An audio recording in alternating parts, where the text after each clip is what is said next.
Et bienvenue dans cette nouvelle émission, c'est François. Aujourd'hui, on reçoit une invitée, ça faisait longtemps d'ailleurs qu'on n'avait pas eu d'invité sur la chaîne et on va parler d'immobilier. Donc j'ai la chance d'accueillir un membre de mon mastermind. Ça va être super, vous allez voir, elle a un super parcours. On va parler, on va dire, vraiment de l'actualité de l'immobilier. Voilà, l'immobilier en septembre 2020. Je vais la laisser se présenter. Voilà, elle a une histoire très particulière. Ensuite, on va rentrer dans la technique. Ça va être passionnant. Bonjour François, déjà merci, je suis ravie que tu m'accueilles aujourd'hui. Avec grand plaisir. J'adore tes podcasts en plus, donc je suis Ça ravie y est, d'être là. t'es en interne maintenant. Ravie, ravie. Eh bien écoute, pour me présenter, moi je suis Alexandra El Madassi, donc je suis infirmière et investisseuse. C'est important pour l'histoire. Oui, Yes. très important. Je suis infirmière depuis 2004 et investisseuse depuis 2017. Ok, ça va faire 4 ans. Là. C'est ça. Alors Ok. ça fait à peu près 3 ans. Ce que j'ai construit, Le passage à l'action, ça fait 3 ans. Ok. C'est ça, Hmm. 3 ans. Et donc moi aujourd'hui, ce que je fais, c'est que j'accompagne les personnes qui sont débutantes à créer des revenus et à sécuriser leur retraite avec l'immobilier. Et ça, je le Bien. fais grâce à une méthode à suivre vraiment étape par étape, vraiment pas à pas, en partant de zéro jusqu'à l'encaissement du premier loyer. Et Ok.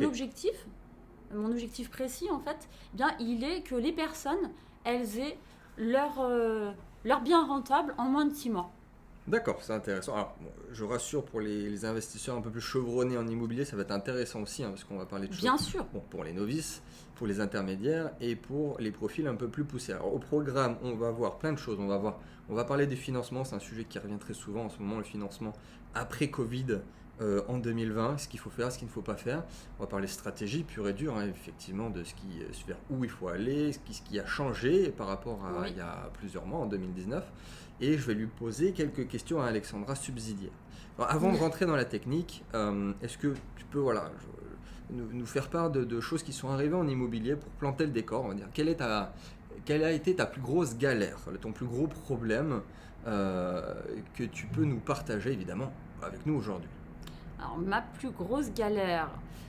Bon, on sait tous en immobilier qu'il y a beaucoup de galères, mais c'est pas grave, parce qu'il y a toujours des solutions. C'est pour ça que c'est important de bien être accompagné. Alors, ma plus grosse galère, c'était sur mon premier bien. Ok. C'est souvent comme ça. Souvent comme C'est bien ça. que tu le dises. Ouais, oui. C'était au niveau des travaux. Ouais. Au niveau des travaux, je suis partie sur un... Alors, j'étais assez audacieuse pour mon premier investissement. Je suis partie sur une rénovation totale, complète. C'est bien, c'est bien. Et j'y connaissais rien. C'est bien. Mais j'y connaissais Non, mais vraiment rien. moi aussi, à commencer par les travaux, quand je me suis lancé, j'y connaissais rien. C'était le point qui m'inquiétait le plus quand j'ai commencé à faire de l'immobilier. Et des fois, il n'y a pas à se dire, ok, je vais commencer petit, je vais commencer par un studio. On peut commencer gros du moment où on a une certaine connaissance et qu'on sait rebondir surtout. Je te laisse la parole là-dessus. Ouais, alors c'est bien, c'est vrai, c'est bien d'être audacieux, mais c'est vrai que c'est bien aussi de sécuriser et de paramétrer son chantier. Ouais. À l'époque, je savais pas le faire, et j'ai eu plein de problèmes. J'ai refait faire une toiture complète, et en fait, pour la petite anecdote, la toiture a été montée à l'envers. À l'envers.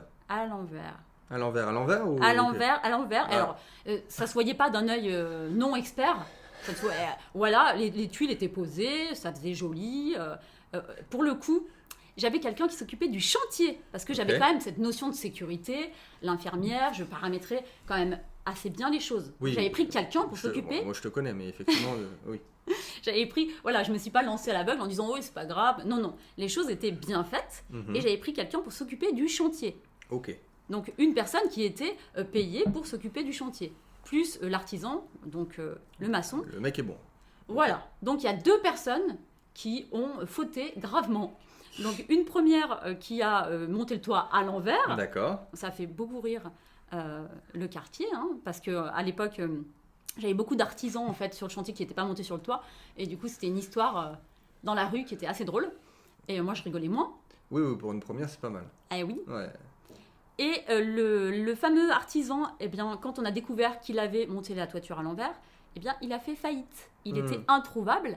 Et la personne qui s'occupait du chantier, en fait, pour le coup, n'avait pas le bon numéro SIRET. Donc, c'était pas un vrai maître d'œuvre. C'était très compliqué. J'ai déjà entendu ce genre d'histoire. J'ai une autre personne que j'avais accompagnée et qui, effectivement, au premier bien, fait faillite dans le mois. Très compliqué. Ouais. Alors, comment tu t'en es sorti? Quelle était la situation, on va dire, à l'époque-là? Alors, à Peut-être l'époque déjà là, financière, si tu veux aller sur le sujet. ah bah alors, oui, alors ça c'est une très bonne question, puisque à cette époque-là, moi je me suis lancée, donc après, aujourd'hui j'ai 38 ans, donc je me suis lancée tard dans l'investissement immobilier, puisque j'ai investi la première fois à 30, j'avais plus de 35 ans, c'est jamais trop tard. Hein. Je pense que si on fait les stats, à mon avis, t'es au-delà, avant la moyenne, je pense. Là. Oui. Parce que les gens ils se disent j'ai investi en immobilier quand j'ai de l'argent à partir de la quarantaine, à mon avis, c'est là que les gens commencent à investir en immobilier. C'est vrai, puis là j'ai accompagné dernièrement une personne de 59 ans sans problème, mais c'est vrai que dans les réseaux d'investisseurs, c'est tellement bien d'investir à partir de le plus tôt possible. Ah bah oui, t'as investi à 20 ans et à 40 ans, t'as déjà fini le crédit. Mais, et après, avec Internet, c'est de plus en plus précoce, il y a des personnes de plus en plus jeunes. Après, c'est sûr, mais on reste dans un microcosme où quand on va à un séminaire immobilier ou autre, on a l'impression que c'est le monde réel et pas du tout. Donc attention.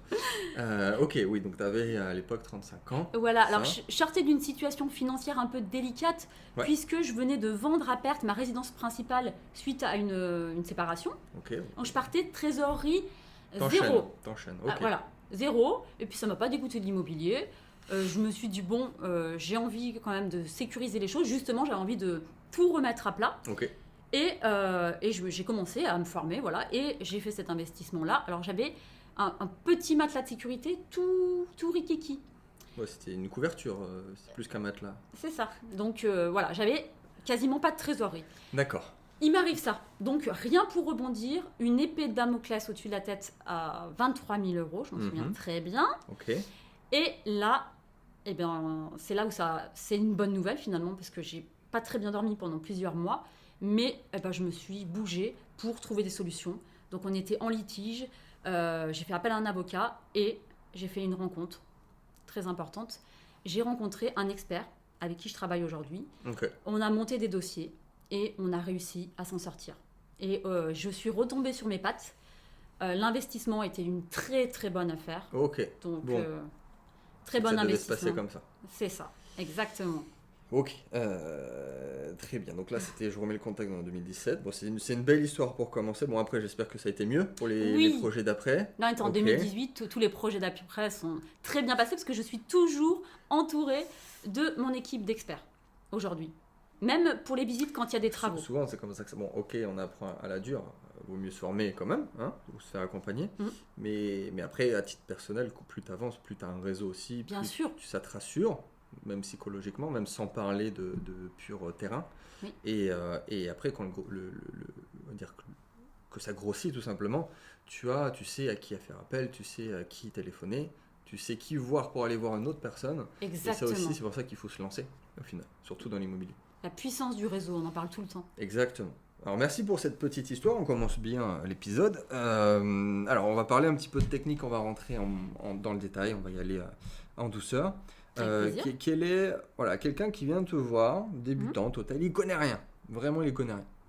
Stratégie, alors ok, on sait c'est du cas par cas, je le répète tout le temps, moi le premier, il faut regarder dans le détail le profil, à commencer par le moral, enfin, ce que la personne a déjà fait et ce qu'il y a dans sa tête, et après évidemment sa situation financière, professionnelle. Au-delà de ça, quelle est ta stratégie globale dans l'immobilier ? Alors, au niveau stratégie globale, alors, je rebondis sur ce que tu viens de dire, parce que c'est essentiel de retenir quand même, et c'est ce que je dis aux personnes, on va partir sur les objectifs et le niveau de sensibilité au risque. Je commence souvent par ça. Bien. Objectif, remise à plat des finances, je le redis parce que c'est vraiment la première étape. Remise à plat des finances, objectif, en face, on met la stratégie en fonction de la situation, alors la situation précise et le niveau de sensibilité au risque. Ok. Ensuite, là déjà, on a balisé le terrain et on va continuer. Donc en fonction de la stratégie, eh bien, on va rechercher le bien. Et donc là, bon, je l'annoncerai un peu plus tard, mais j'ai créé, depuis que j'accompagne les personnes, aujourd'hui, ce que je cherche à mettre en place, c'est un réseau de partenaires. Donc j'aide vraiment les gens dans les étapes qui sont les plus difficiles. Et ce qui revient... Ouais. En général, il y a 3 pôles qui reviennent. C'est trouver le bien, la chasse, on l'appelle comme on veut, le financement. Exactement, et les travaux. On est d'accord, bon, ça va, on est d'accord. Et il y en a même un dernier, c'est la location. Alors, location... Ouais, c'est moins un problème qu'on se pose déjà quand on rentre, parce que c'est à la fin. C'est ça. Et ça fait quand même moins peur. En général, ça fait moins peur que faire des travaux ou financement. Ça fait pas peur techniquement, mais c'est un gros sujet. Oui. Alors du coup, bonne perche tendue, le financement en 2020. Le financement en 2020. Je te laisse avec cette question. Oui, alors le financement en 2020, c'est tout un poème parce qu'il y a eu beaucoup de choses qui ont changé, comme on le sait. Alors pour ceux qui ne le savent pas, il y a eu le durcissement des conditions bancaires en décembre 2019. Oui, avant toute chose, avant d'arriver à cette magnifique année 2020. C'est ça. Donc avant déjà, c'était déjà bien serré, on avait des verrous un peu de partout. Pour le durcissement des conditions bancaires en 2019, eh bien, les banques ont demandé, on a demandé le Haut Conseil de la stabilité financière a demandé aux banques, eh bien, de limiter le taux d'endettement, donc de rester à 33%. C'est ça. Et ce qui a été demandé, c'est de limiter la durée des emprunts à 25 ans, donc de ne pas passer au-dessus. Et ben voilà, les banques ont été en gros un peu forcées de suivre cette demande du Haut Conseil. Bon, après, ça reste une moyenne. Exactement. Parce qu'une moyenne, comme je dis souvent, c'est pour la personne lambda. On n'est pas des personnes lambda. Exactement, merci. Bon, ok, 33, déjà on peut aller à 34, 35, hein, mais bon. Et surtout, on peut même aller beaucoup plus loin. Et pareil pour le financement, et pareil pour l'apport, et pareil. C'est une moyenne. Une moyenne, ça veut rien dire. Et surtout, quand on essaye, quel que soit le domaine d'ailleurs, de ne pas faire comme la moyenne. Donc, c'est intéressant. Alors, financement, ok, là on est en septembre. Il faut aller voir quelle banque. Alors, moi, je suis en plein dedans. D'ailleurs, j'ai même 2 dossiers dans 2 banques différentes en parallèle. Si tu peux donner des noms, toi en plus aussi qui accompagne des personnes, il y en a sûrement qui ont dû avoir des retours positifs en ce moment même. Et au-delà des noms des banques, qu'est-ce qu'il faut dire, qu'est-ce qu'il ne faut plus dire, et qu'est-ce qu'il ne faut ne jamais dire. #crypto. Ok. Alors, ça fait beaucoup de questions. Alors, la première, ce que je dis déjà aux personnes que j'accompagne, c'est de commencer alors ça va dépendre de leur situation, toujours, mais défendre son dossier en direct, c'est une bonne idée. Puisqu'aujourd'hui, alors j'ai des partenaires courtiers et c'est très bien aussi, ça va dépendre de la difficulté du dossier. Mais aujourd'hui, si tu défends ton dossier en direct, eh bien déjà, je dis aux gens, allez voir des banques régionales. Ouais. Déjà, ça c'est la première chose, parce que c'est des banques qui ont des délégations. Très bon tips. Voilà. Alors, voilà, j'en vois venir dans les commentaires. C'est quoi une banque régionale ? Alors, est-ce que tu peux nous donner des noms, Alexandra ? Bien sûr. Alors, oui, c'est sûr. Alors, en gros, déjà, éviter tout ce qui est BNP. Ok. Voilà, là, on est sur du national. En fait, c'est des banques qui vont être centralisées, donc ça va être plus compliqué. Éviter Société Générale. Commencer, alors par des banques régionales, c'est des banques qui vont avoir des délégations au niveau de votre région.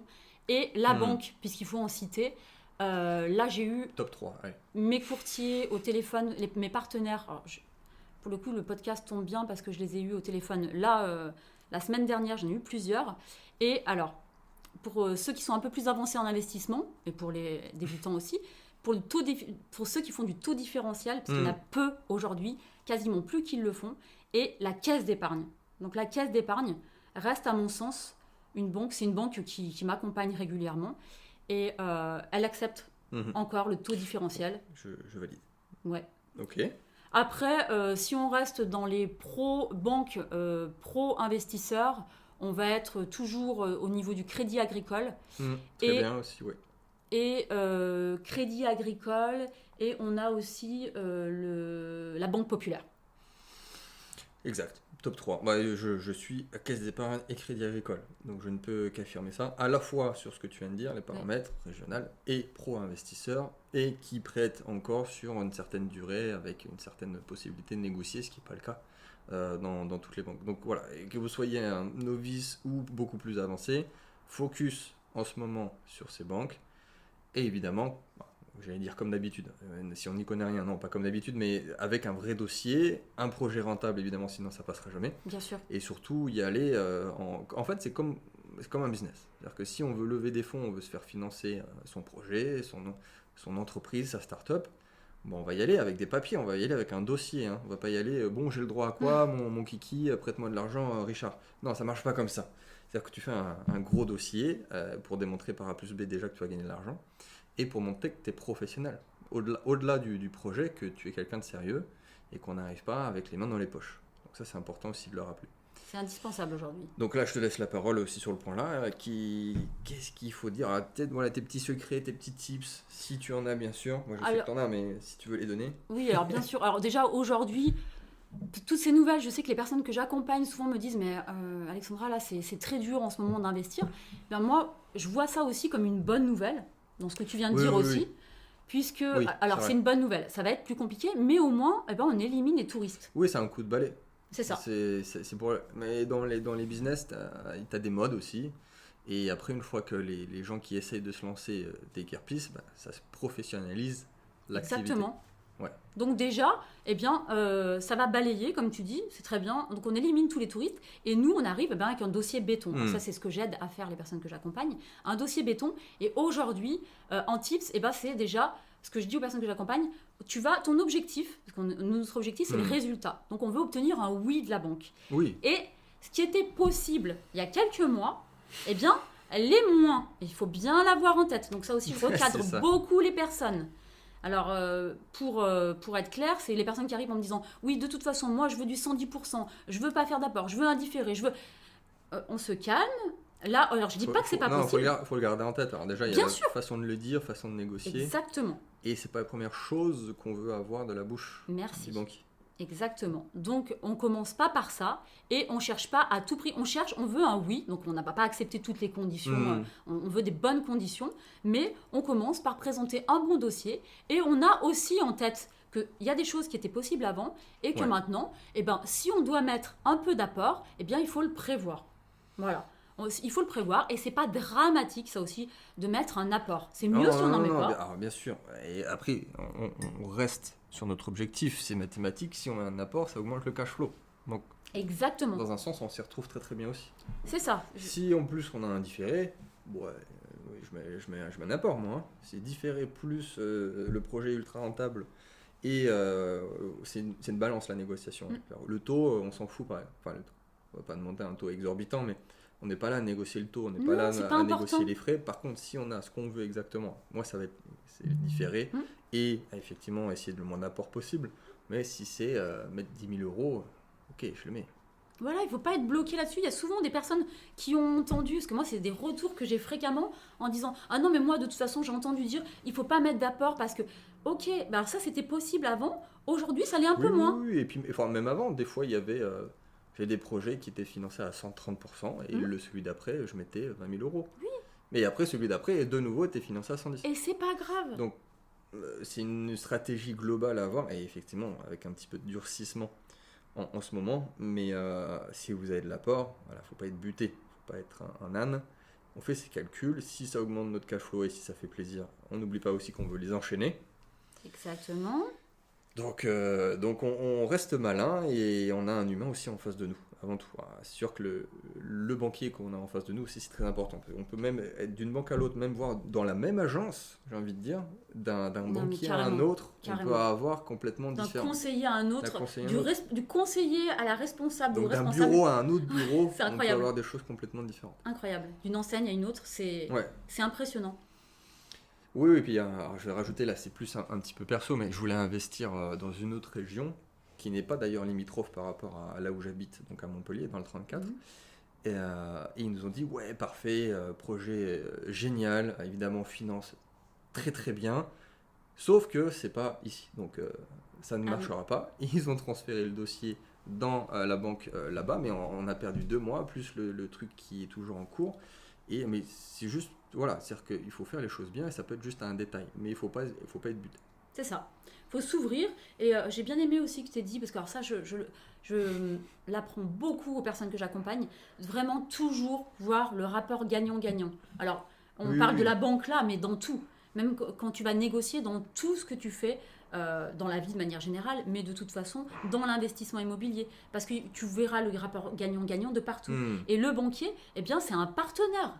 Bien sûr. Donc ça, c'est important aussi de ne pas vouloir le spolier à tout prix de tout. Lui, il est là, comme toi. Il faut que ça soit dans les deux sens. Et après, bien sûr. Bon, c'est sûr que si vous avez compte perso, pro, vous lui faites des cadeaux, des machins, il est super sympa, vous l'invitez à boire un coup, c'est sûr que là, c'est la totale. Mais il faut être intelligent, encore une fois. Ok, très bien. Alors ensuite, L'immobilier en 2020, on va parler des tendances, si je puis dire. Je vais te lancer comme ça, je te laisse le truc. Alors, courte durée, immeuble de rapport, longue durée, je te laisse avec ça. Alors, moi, pour ceux qui ne me connaissent pas, pour ceux qui me connaissent savent que je suis branchée safe. Safe. Alors, moi, c'est IMO, safe et rentable, parce que les deux sont possibles. Alors, je ne dis pas qu'il y a des choses moins safe que d'autres. Après, on parle de niveau de sensibilité au risque et de complexité. Alors, location courte durée, bah ça, on en parle beaucoup en ce moment puisqu'il y a eu le Covid. C'est ça, c'est-à-dire qu'il y a une question de diversification aussi. C'est ça, exactement. Donc moi, je suis très branchée de diversification. Tout est possible, de toute façon. Après, pareil, pour ceux qui ont uniquement... Alors, si ils ont plusieurs biens, par exemple une dizaine de biens en location courte durée, bah, c'est peut-être pas forcément une bonne idée. Après, ça peut fonctionner, mais c'est bien de diversifier. Oui. De toute façon, je tiens toujours des propos nuancés, parce que tous ceux qui font de l'immobilier savent qu'il n'y a pas de vérité en immobilier, qu'il y a des gens qui font des choses qui fonctionnent. Il n'y a aucun marché qui a une vérité absolue. Exactement. Plusieurs stratégies qui fonctionnent. Après, voilà, c'est aussi pour ça que je te lance sur le sujet. Courte durée, pendant le Covid, il y en a qui s'en mordent les doigts d'avoir fait 100% de courte durée. C'est ça.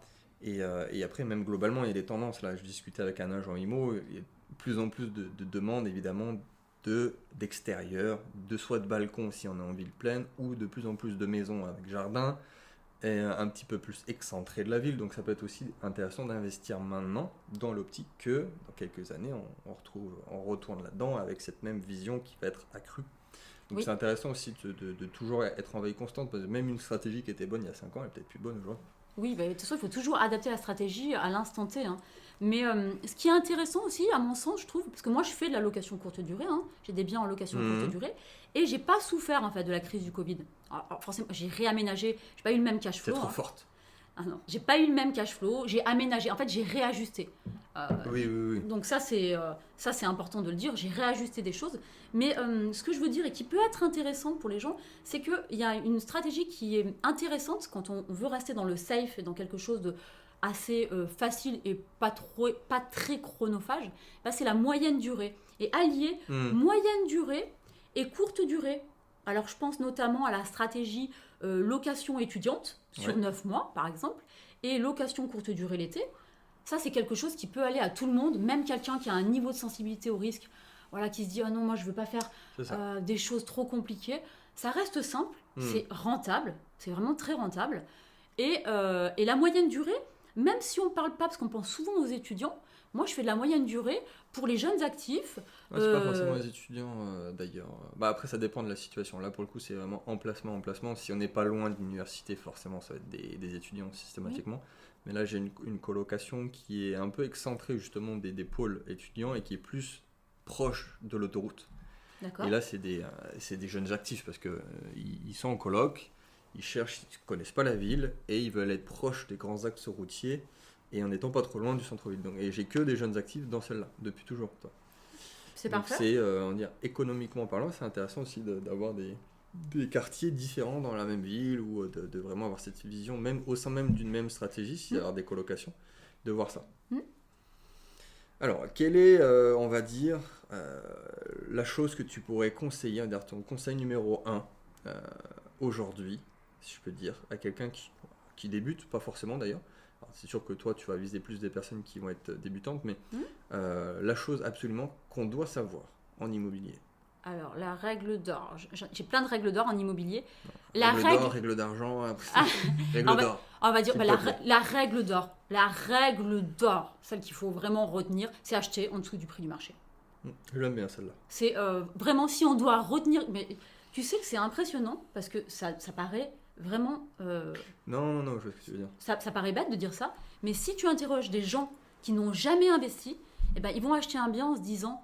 bon ben voilà, je vais investir, ça me paraît bien, ça va rapporter tant. Mais est-ce que tu achètes en dessous du prix du marché ? Alors ce que je dis en général, c'est marrant, c'est tout simple mais c'est tout bête. C'est le prix qui est affiché sur le bon coin, c'est pas le bon prix en fait. Les gens, je dis tout le temps ça. Attends, mais non, t'as raison en fait. Mais oui, tu négocies comme tu négocierais n'importe quoi. Et surtout que ce qui est affiché, c'est pas ça. C'est pas ça. Je crois que j'ai jamais acheté un bien avec le prix qui était affiché. Mais bien sûr. Littéralement. Bien sûr. Donc oui, la négo pour plusieurs raisons, parce que déjà évidemment le cash flow va être d'autant plus gros, forcément. Et en plus, même en parlant de macro-économie, le jour où, admettons, le marché de l'immobilier s'effondre, si on l'a acheté à moins 30%, on peut avoir le marché IMO qui s'effondre à moins 20, toi, tu es toujours au-dessus, toujours à plus 10. Donc même en termes de plus-value, on se pose même plus la question en fait. C'est ça. Mais très très bonne règle d'or. Ok, est-ce que tu as des tips pour justement négocier, pour rechercher, pour aller voir le bon bien? Alors, je fais appel. Alors ça viendra aussi justement, je parle de mes partenaires. Oui, on a tous un réseau, ça c'est sûr. Voilà. Donc ça aussi, je me fais aider pour justement trouver des biens qui sont rentables. Et après, eh bien, ce que je fais, j'ai une routine. Et ce que je dis aux gens, Ouais, c'est bien.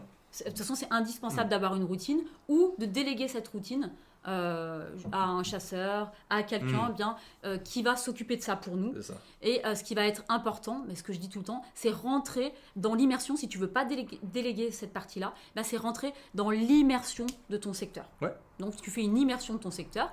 Et quand je dis immersion, c'est pas, attention, ça fait peur aux gens. Ça aussi, l'étude de marché, ça fait très peur aux gens.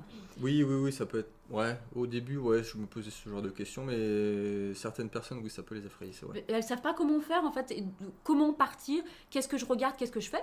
Tu pars en immersion, après, il y a des outils qui nous aident. Je les partage quand j'accompagne les gens. Voilà, je leur partage tous les outils que j'utilise au quotidien.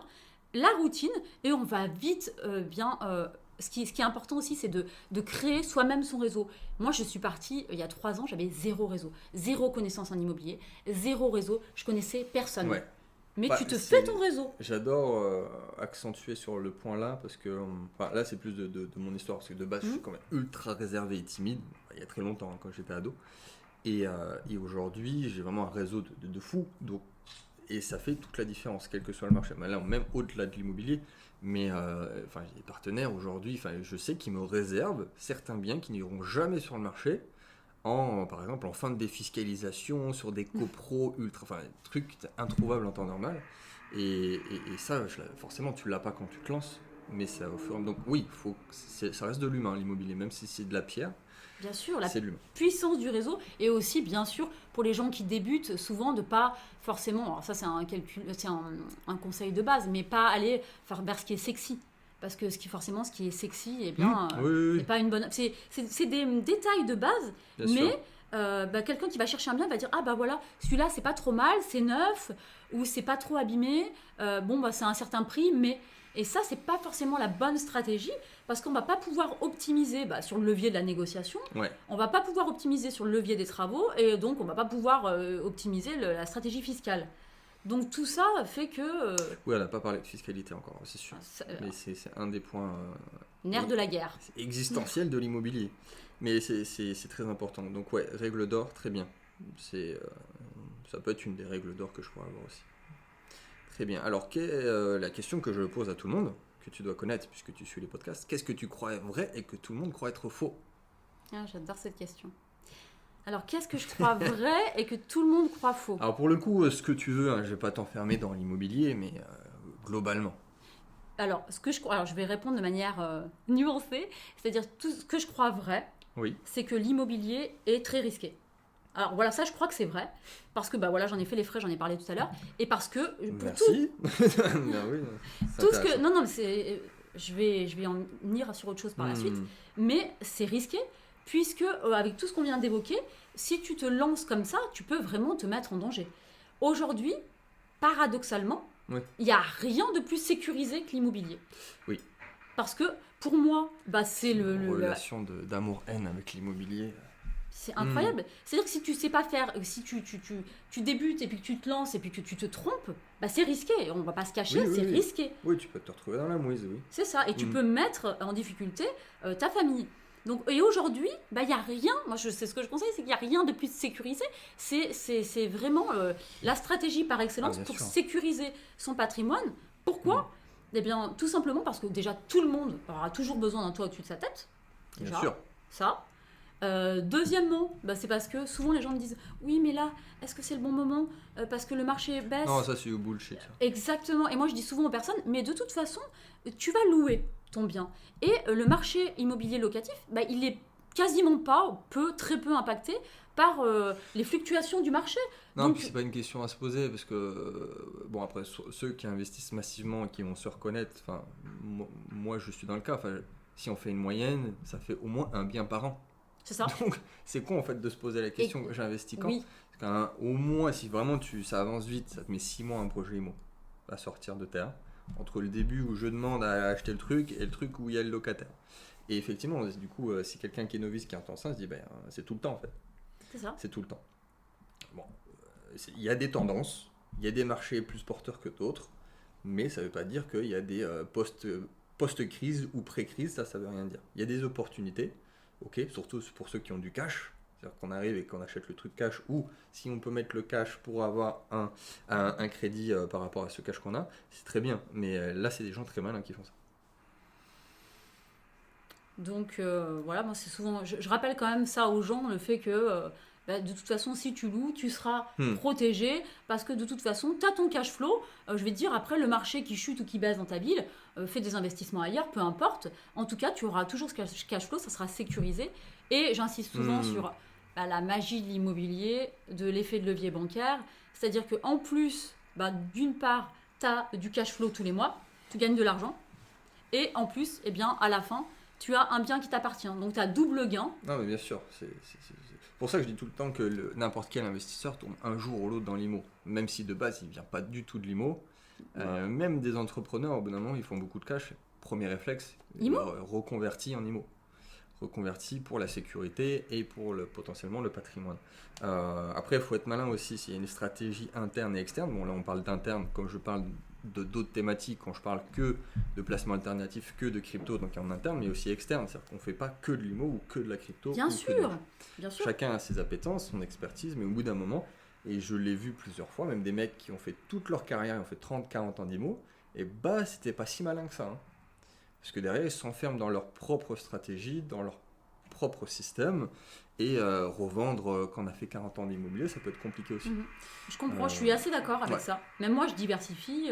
Je trouve très intéressant, d'ailleurs, tout ce que tu proposes en termes d'investissement alternatif. Voilà. Et c'est une base pour moi, de toute façon, diversifier son portefeuille. Comme tu diversifies dans l'immobilier, on en parlait tout à l'heure, tu fasses de la coloc, que tu fasses de la location meublée et que tu la diversifies dans ta location meublée. Voilà, ça c'est en interne. Ouais. Voilà, en interne. Et après, bien sûr, tu vas t'intéresser, tu vas diversifier pour encore une fois, la sécurité. Pour sécuriser ton patrimoine, bien sûr. Ta trésorerie. On va pas aller chercher systématiquement le plus gros rendement parce qu'on est attiré par le gros rendement, parce que du coup, on fait pas d'IMO, parce que c'est pas forcément les plus gros rendements de la planète, l'immobilier.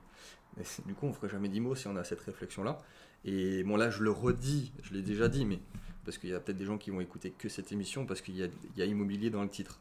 Mais je l'ai déjà dit quand dans les émissions crypto. Certains pensent que je ne fais que de la crypto ou que j'ai une grande majorité de mon patrimoine en crypto. Non, c'est pas vrai. Donc ça va être des investissements, ça va être des investissements aussi dans des entreprises, dans des startups, dans des sociétés, dans l'immobilier, dans les cryptos. Donc il faut être malin, et je sais que toi aussi tu as de la crypto. Alors petite parenthèse, on ne mentionne jamais les cryptos quand on fait un crédit immobilier. Jamais. Alors, les personnes que j'accompagne, je crois que je commence par ça, je lève un drapeau. C'est bien dommage, pour moi en tout cas, c'est bien dommage, mais il ne faut pas le faire. J'ai même marqué à un endroit Vade Retro Satana, crypto pour la banque, jamais. J'en ai même eu un sur Instagram il n'y a pas longtemps, je ne sais pas comment il s'appelle, je ne me rappelle plus, mais il s'est même fait jeter de sa banque. Ah, ça m'étonne pas. Genre, il était venu pour un crédit IMO, et en plus il n'avait pas grand chose, je crois qu'il avait 5 000 € en crypto. Non monsieur, vous n'aurez pas de crédit, et en plus au revoir. Ah, ça fait plaisir. Bon, il n'avait pas de relation très très proche avec son banquier, mais non, il ne faut pas mentionner. On peut mentionner, je pense, tout, mais pas les cryptos, littéralement. Mais c'est marrant que tu dis ça, j'ai une personne que j'accompagnais dernièrement, pareil, elle me dit, mais je comprends pas, ma banque me répond plus, là elle m'a bloqué. Elle me répond plus. Je dis, mais pourquoi elle t'a bloqué, mais qu'est-ce que t'as fait surtout, oui. Et on a commencé l'accompagnement après, puis après on a refait un point, puis elle me dit, bah voilà, j'ai acheté ça. Je lui dis, ah non mais t'as commencé en parlant des cryptos. On peut tout dire, mais genre, en métaux précieux, crowdfunding, même des investissements dans les sociétés, ça peut être pertinent. Mais pas les cryptos. On ouvre un compte sur une banque en ligne, on achète ses cryptos avec, et la banque traditionnelle, c'est ça. On masque ne le voit pas. Jamais. Ou alors il faut vraiment que son banquier soit très très proche, soit un ami. Très ouvert d'esprit aussi. Sachant que lui ne le mentionnera pas derrière. Ouais. Donc on va éviter, voilà, c'est un petit tips aussi. Évitons il y a pas mal de cryptos CryptoGuy, CryptoGang sur la chaîne, donc c'est pour ça que je le mentionne, et avec ce message que j'ai eu sur Instagram. Qu'est-ce que tu voudrais rajouter pour conclure cette magnifique émission? Je voudrais rajouter, j'adore moi la citation qui dit de T.R. Baker, je ne sais pas si tu la connais. Laquelle? Qui dit n'attendez pas pour investir dans l'immobilier, investissez et attendez. Oui, une autre que j'aime bien en IMO, c'est il ne faut pas être riche pour investir en immobilier, il faut faire de l'immobilier pour devenir riche. Ouais, c'est pas mal aussi. C'est pas mal. Ah, c'est l'amour. Tu conclus avec une citation, c'est pas mal. Alors du coup, où est-ce qu'on peut te retrouver, Alexandra? Quelle est ton actualité? Parce que je pense qu'il y en a certains qui sont reconnus dans ta vision. Alors on peut me retrouver sur ma page Facebook, l'infirmière en immobilier. Voilà, tu soignes les gens, c'est l'infirmière. Ça. La santé financière, la santé, la sécurité. Ouais. Et récemment, je me suis mis à Insta, tout nouvellement. Et je suis également sur Instagram, donc je pense que je suis la seule en 2020 qui n'avait pas d'Insta. Non, il y en a d'autres, mais il n'y en a pas beaucoup, mais effectivement.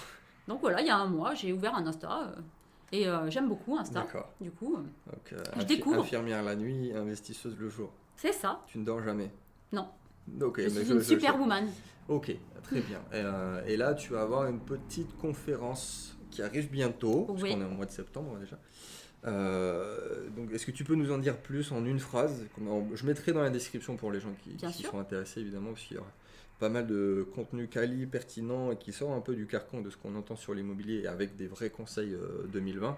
Là, on a été très bref et éphémère, mais je sais que ça va être du lourd. Donc, est-ce que tu peux nous dire à peu près ce que c'est pour ceux qui sont intéressés? Alors oui, ça va être une webconférence qui va lancer en fait mon nouveau programme d'accompagnement complet. Ok. Là, il est vraiment basé sur les partenariats. Donc les personnes que j'ai accompagnées, eh bien, j'ai beaucoup appris avec elles aussi de leurs difficultés. On a eu des très bons résultats, j'en suis ravie, elles en sont ravies. Et aujourd'hui, eh bien, on va beaucoup plus loin. Donc notamment, ça sera réservé à ceux qui suivront la conférence. Okay. Et il y aura beaucoup de surprises et dans les difficultés que rencontrent le plus souvent les gens. Et là, comme tu en sais un petit peu plus sur le sujet, comme tu sais, c'est des surprises. Et voilà, il y a des partenaires qui vont accompagner les gens, des partenaires avec qui je travaille. Et ça va vraiment, décanter tout ce qui peut bloquer les personnes qui débutent. Exactement. Donc, ne cherchez pas plus loin, ça sera dans la description, on va mettre le lien. Vous pourrez retrouver Alexandra comme ça, et sur les réseaux, comme on vient de dire. Merci beaucoup, Alexandra. Avec plaisir, François. À très bientôt pour une prochaine émission et des prochaines analyses. À très bientôt. Merci.